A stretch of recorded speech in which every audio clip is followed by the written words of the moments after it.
Hello दोस्तों, आप सभी कैसे हैं। आज की हमारी कहानी है एक शेर की जिसका नाम है उंगलियों।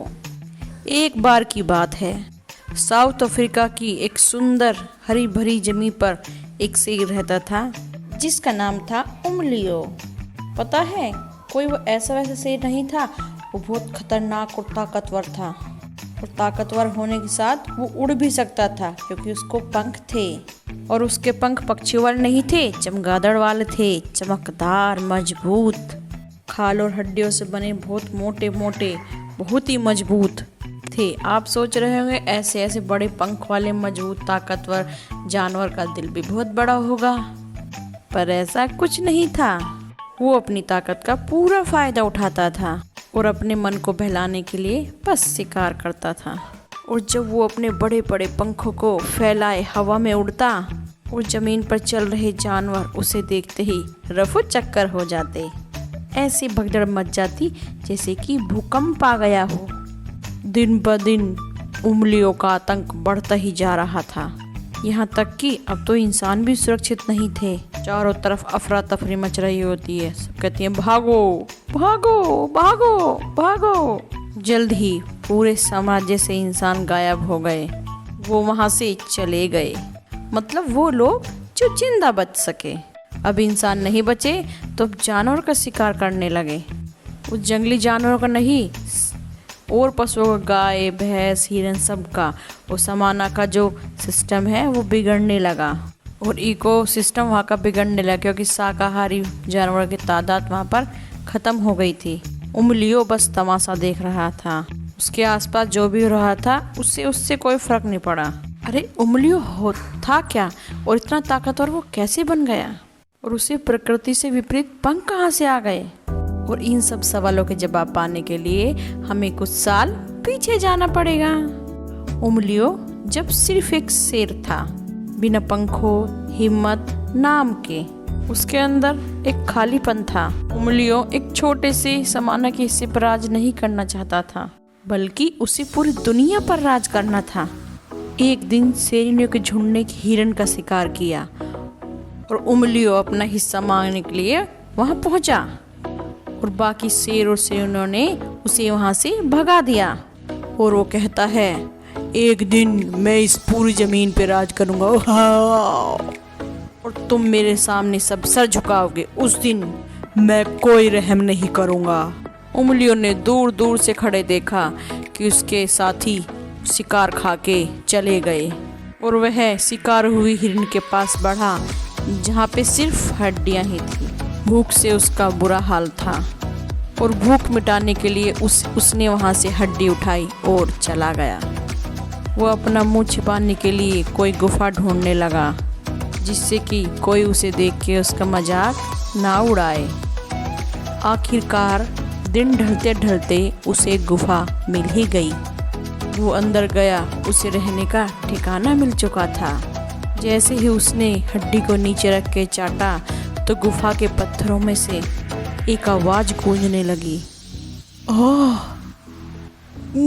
उसमें से एक तस्वीर प्रकट हुई, एक जानवर। उसने कहा, मुझे कब से तलाश थी, मुझे किसी जानवर गंध आई है, मुझे इसी की बहुत दिनों से इंतजार था। मेरी गुफा में स्वागत है, वेलकम। तुम कौन हो? मैं हूँ एस्ट्रोजर, एक दानव।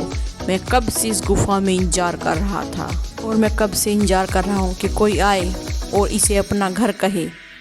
क्या नीट और कपटी इस गुफा पर राज करने आए, पर वो देख के रफू चक्कर हो गए। पर तुम नहीं भागे, तुम्हारे अंदर आग जल रही है, मुझे अच्छा लगा। और मुझे तुम्हारे अंदर वो चीज़ दिख रही है जो मुझे चाहिए। क्या चाहिए तुम्हें ऐसा? साफ साफ कहो। वो हड्डी और उस जैसी और हड्डी। मैं तुम्हें जादुई शक्तियाँ दूंगा, ऐसी शक्तियाँ जो हमारी सोच से परे हैं। तुम्हें बना देगी बहुत शक्तिशाली, जो कोई तुम्हें हरा नहीं सकता। और बदले में जो भी तुम शिकार करोगे उसकी हड्डियाँ मुझे ला कर दोगे। क्या? बस हड्डियाँ? हाँ, हड्डियाँ, एकदम साफ हड्डियाँ, उनमें से कोई टूटी ना हो, उनमें कोई दरार नहीं होनी चाहिए, नहीं तो तुम्हारी शक्तियाँ उस दिन से ख़त्म होना शुरू हो जाएंगी। वो ये दिन था जब उमलियो गुलाम बन चुका था। उसने उस डेविन राक्षस के सामने सर झुकाया और उसका कहना मानने लगा, और कुछ दिनों में मामूली सा ओनियो बन गया एक पंखों वाला ताकतवर स्ट्रॉन्ग शेर, और जो आज था। और जब वो हड्डियां इकट्ठी कर रहा था तो उसने बाहर 2 कौवे, नीले कौवे गुफा के बाहर बैठा दिए ताकि हड्डियां सुरक्षित रहें और कोई अंदर ना घुस पाए। एक पास ही में हसबुक गुलफ्रोग रहता था जो हंस के जिंदगी जीता था और किसी भी चीज की फिक्र नहीं करता था। और वो दिन भी बाकी दिनों जैसा ही था। एक परी आती और कहती है, जागो जीव जागो, अपने सपनों की दुनिया से बाहर आओ।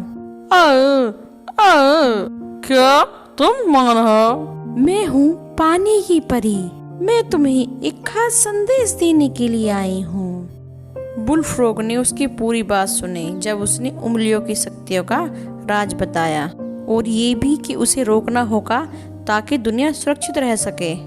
हड्डियाँ सच में? हाँ, गुफा का राक्षस उन्हें इकट्ठा कर रहा है ताकि उसे एक बार फिर से शरीर मिल सके।